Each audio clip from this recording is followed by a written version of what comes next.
Hello friend, જય માતાજી બધાને.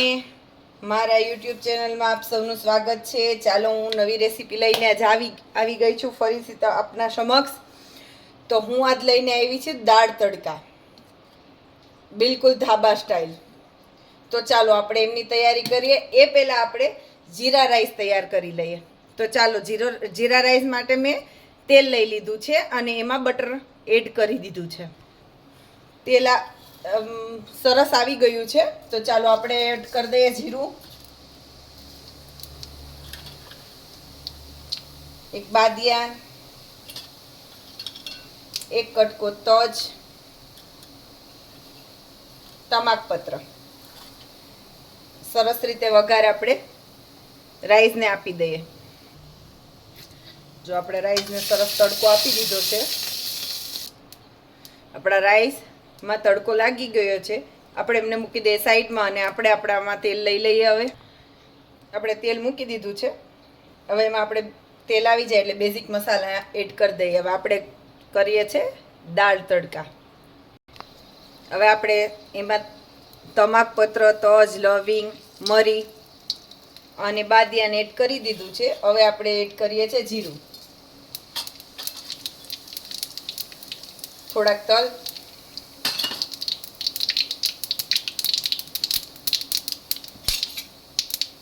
હવે આપણે એમાં એડ કરીએ ડુંગળી.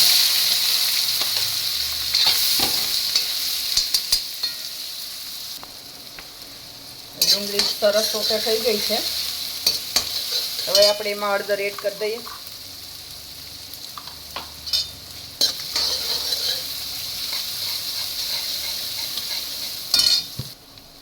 હવે આપણે આદું લીધું છે થોડું, એ એડ કરી દઈએ.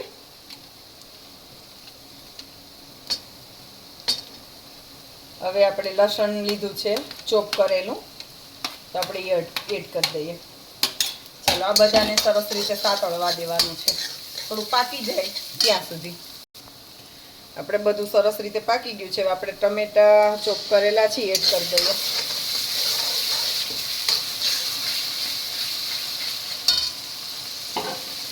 આમને થોડી વાર પાકવા દેવાનું છે.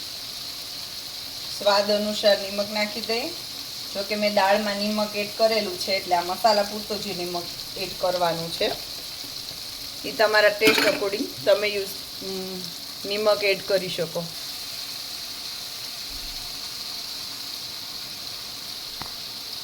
જો સરસ રીતે બધું આપણે સોતે થઈ ગયું છે, બસ તો પાકી ગયું છે. તો ચાલો એમાં આપણે દાળ એડ કરી દઈએ.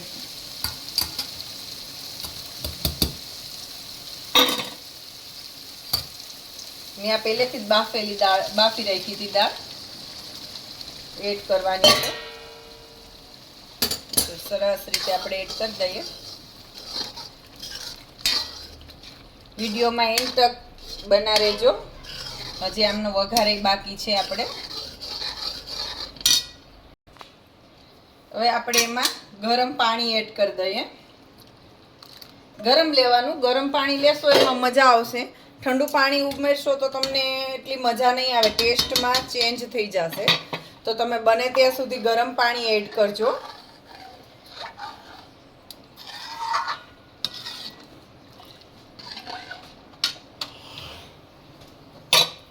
હવે આપણે અડધો લીંબુનો રસ એડ કરી દઈએ, થોડા ધાણા. હવે આપણે એમને થોડીક એવી પાકવા દેવાની છે. તો આપણે સાઈડમાં વઘાર જે આપણે આપવાનો છે એ તૈયાર કરી. આપણે તડકો દેવા માટે આપણે તેલ અને બટર મૂકી દીધું છે. એમાં જીરું એડ કરી દીધું છે. જીરું પાકી જાય એટલે આપણે નાખી દેવાના છે લાલ મરચાં, સાબુત લાલ મરચાં.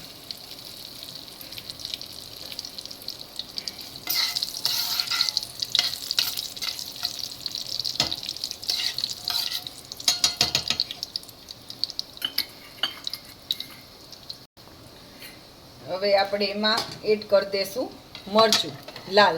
જેવું તીખું તમે તમારા ઘરે પસંદ પડે એ પ્રમાણે તીખું તમે એડ કરી શકો.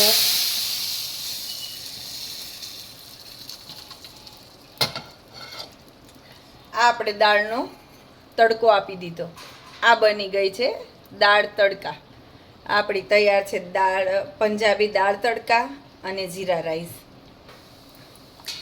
પંજાબી દાળ ફ્રાય અને જીરા રાઈસ હોય, દાળ તડકા, તો એની સાથે આપણે પંજાબી સબ્જી તો જોતી જ હોય.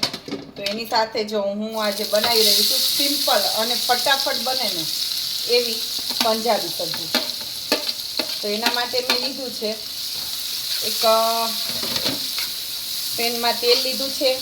તેલ ગરમ થઈ ગયું એટલે એમાં બેઝિક મસાલા એડ કરી, જેમ કે જીરું છે, હળદર છે, પછી તલ છે અને એ બધું હિંગ છે, એ બધું એડ કરી અને જો ડુંગળી નાખી છે, ડુંગળી સાતળી જાય એટલે આપણે એડ કરવાનું છે થોડી એવી અદરક, લસણ, અને લસણ એકદમ સતળાઈ જાય એટલે આપણે આગળની પ્રોસેસ બતાવું. તો હવે આપણે એડ કરી દઈએ ટમેટા. ચાલો ટમેટા આપણે સાતળી લઈએ સરસ મજાના. હવે આપણે એમાં 2 ચમચી કાશ્મીરી લસણવાળી ચટણી એડ કરી દીધી છે. જો કે લસણ આપણે એડ કરેલું છે એટલે એકલી ચટણી તમે યુઝ કરી શકો, પણ મેં લસણવાળી ચટણી યુઝ કરી છે. લાલ ચટણી, લાલ મરચું. એને હવે થોડી વાર સાતળવા દેવાનું છે. હવે આપણે ફ્રેશ ક્રીમ લીધું છે એ એડ કરી દઈએ.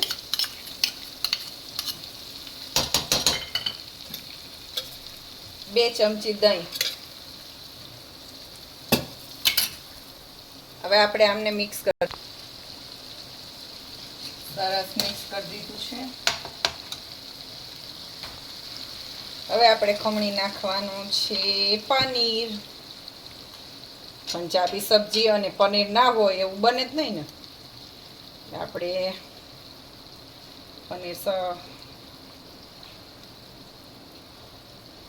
પનીર ખમણી નાખ્યું છે. હવે આમને આપણે મિક્સ કરી દઈએ. હવે આપણે એડ કરી દઈએ નિમક સ્વાદ અનુસાર.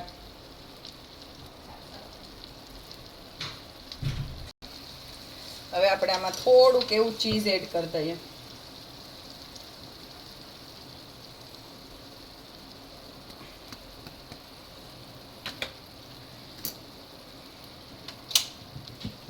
થોડા ધાણા,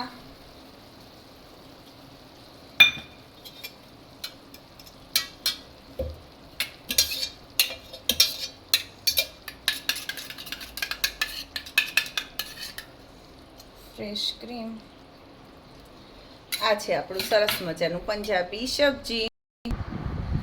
આ છે આપણી ફૂલ પ્લેટ. આજનું મેનુ તૈયાર કર્યું છે વાળા સાહેબની ફરમાઈશ ઉપર. ચાલો તો બતાવો વાળા સાહેબ આજે શું લાગે છે તમને મારી રેસીપીમાં.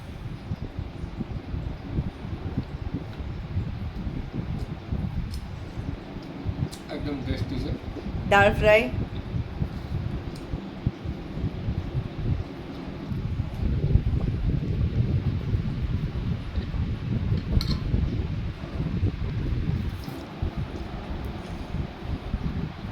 દાળ તડકા પણ એકદમ ટેસ્ટી છે.